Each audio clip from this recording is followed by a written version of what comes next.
നല്ലൊരു വയേർഡ് കീബോർഡിനെ കുറിച്ച് പറയാമെന്ന് വിചാരിച്ചു. ഹായ് കൂട്ടുകാരെ, എല്ലാവർക്കും ടെക്ലോട്ടാപ്പിയുടെ അടുത്ത വീഡിയോയിലേക്ക് സ്വാഗതം. ഡെൽ KB216 ഇതൊരു വയേർഡ് കീബോർഡാണ്. ഞാൻ രണ്ടാമത്തെ തവണയാണ് ഈ കീബോർഡ് വാങ്ങിക്കുന്നത്. ആദ്യത്തെ കീബോർഡ് ചീത്തയായതുകൊണ്ടല്ല വീണ്ടും വാങ്ങിക്കേണ്ടി വന്നത്. അതുകൊണ്ടാണ് ഈ വീഡിയോ ചെയ്യാൻ തീരുമാനിച്ചത്. ഞാൻ ഒരു 6-7 വർഷങ്ങൾക്ക് മുമ്പ് ഇതേ കീബോർഡാണ് ഉപയോഗിച്ചിരുന്നത്. ഞാൻ വർക്ക് ചെയ്തിരുന്ന കമ്പനിയിൽ മാക് ആയിരുന്നു അന്ന് ഉപയോഗിച്ചിരുന്നത്. അപ്പൊ മാക്കിന്റെ കീബോർഡിനോട് സാമ്യമുള്ള ഒരു കീബോർഡ് വേണമെന്ന് എനിക്കുണ്ടായിരുന്നു. ഇല്ലാന്നുണ്ടെങ്കിൽ വീട്ടിൽ വന്നിട്ട് ഞാൻ എന്റെ കീബോർഡിൽ ടൈപ്പ് ചെയ്യുന്ന സമയത്ത് ഭയങ്കരമായിട്ടുള്ള വ്യത്യാസം അനുഭവപ്പെടും. എന്റെ വിൻഡോസ് ആയിരുന്നു. അപ്പൊ ആ ഒരു വ്യത്യാസം ഒഴിവാക്കാനായിട്ടാണ് അതേപോലെയുള്ള ഒരു കീബോർഡ് വാങ്ങാൻ തീരുമാനിച്ചത്. അങ്ങനെ മാക്കിന്റെ കീബോർഡിനോട് സാമ്യമുള്ള അധികം കീ ട്രാവൽ ഇല്ലാത്ത ഒരു കീബോർഡ് തപ്പി അവസാനം എത്തിപ്പെട്ടത് ഈ ഡെല്ലിന്റെ കീബോർഡിലാണ്. അത് ഞാൻ വാങ്ങിയപ്പോൾ വളരെ സാറ്റിസ്ഫൈഡ് ആയിരുന്നു. USB Type A കണക്ടറാണ്, വയേർഡ് ആണ്. 520 രൂപ മുതൽ 560 രൂപ വരെയൊക്കെയാണ് വില വരുന്നത്. ഫ്ലിപ്കാർട്ടിലും ആമസോണിലും അവൈലബിൾ ആണ്. ലിങ്ക് ഞാൻ താഴെ ഡിസ്ക്രിപ്ഷൻ ബോക്സിൽ കൊടുക്കാം. വില ഓഫർ അനുസരിച്ച് വേരി ചെയ്തുകൊണ്ടിരിക്കുന്നുണ്ട്. അതുകൊണ്ടാണ് ഞാൻ അങ്ങനെ പറഞ്ഞത്. ഒരു കംപ്ലൈന്റ് ഉണ്ടായിരുന്നില്ല. പിന്നീട് ഒരു വയർലെസ് സെറ്റപ്പിലേക്ക് മാറുമെന്ന് തോന്നിയപ്പോഴാണ് ഇതിനോട്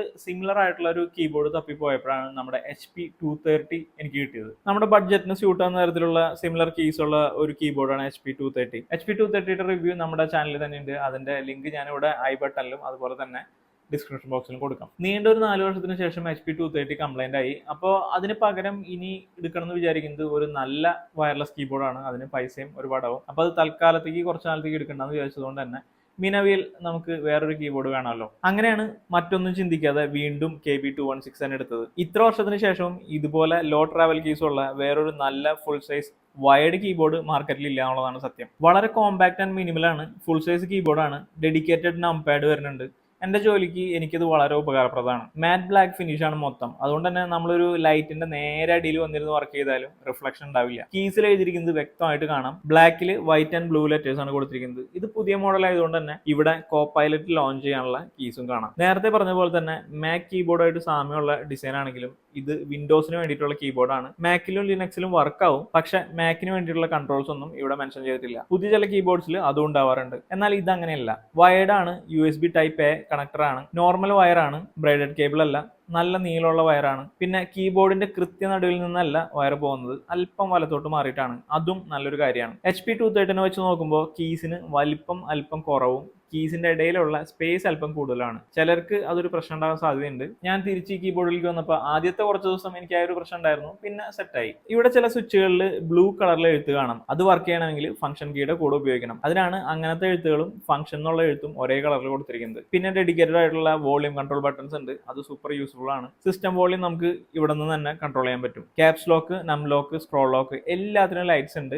വൈറ്റ് LED ആണ്. ഈ ലൈറ്റ്സ് ഏത് കീബോർഡിലായാലും വേണമെന്ന് ആഗ്രഹിക്കുന്ന ഒരാളാണ് ഞാൻ. വെള്ള കളറിൽ തന്നെ വേണമെന്നല്ല ഞാൻ ഉദ്ദേശിച്ചത്. പക്ഷെ ഇത് നല്ല ഡീസന്റ് ലുക്ക് ഉണ്ട്. ഈ ഒരു കോർണറിൽ വളരെ ചെറിയ ഡെൽ ലോഗോ ഉണ്ട്. ഈ ഒരു കീബോർഡിന്റെ താഴത്തെ ഭാഗം HP230 ചെരിഞ്ഞിറങ്ങുന്ന ഒരു കർവ് ഉണ്ടായിരുന്നെങ്കിൽ നന്നായിരുന്നേനെന്നാണ് എന്റെ അഭിപ്രായം. കുറെ സമയം കീബോർഡ് ഉപയോഗിക്കുന്നവർക്ക് അറിയാം ഈ ഷാർപ്പ് കോർണറുകൾ അത്ര സുഖമുള്ള കാര്യമല്ല. പ്രത്യേകിച്ച് താഴത്തെ ഈ ഭാഗത്ത് അധികം ഹൈറ്റ് ഇല്ലാത്തതുകൊണ്ട് വലിയ കുഴപ്പമില്ല. അവരതിന് കർവ് കൊടുക്കാത്തതിന്റെ കാരണം താഴെ നോക്കി കഴിഞ്ഞാൽ അറിയാം. ഇതിനൊരു പാം റെസ്റ്റ് വാങ്ങിക്കാൻ കിട്ടും. 379 രൂപയോ മറ്റോ ആണ് വില.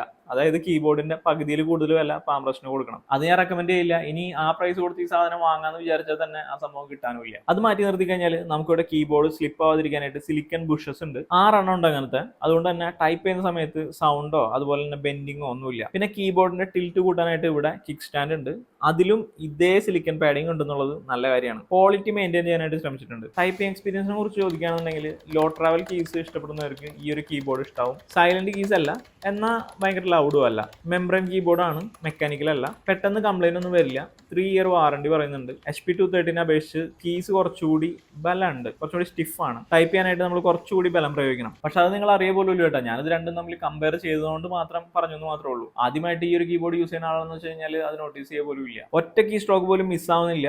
സൂപ്പർ റിലയബിൾ ആണ്.